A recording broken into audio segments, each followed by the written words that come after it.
Штипската клиничка болница од Европа бара 160.000 евра. Парите ќе ги искористи за реновирање и набавка на нова апаратура.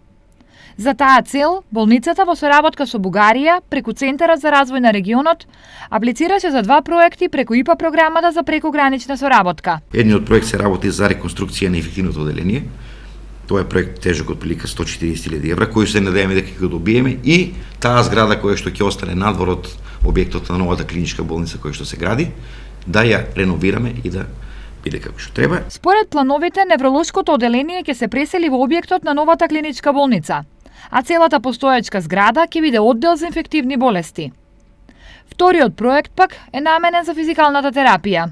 Тоа е проект во вредност од 20.000 евра, кој што очекуваме да го добиеме, со кој што комплетно ќе смениме комплетната медицинска апаратура која што сега има на физикалната терапија и која што не е баш во најдобра кондиција, меѓутоа се надеваме дека ќе успееме да го добиеме овој проект, така да и таму да успееме да набавиме нови медицински апарати.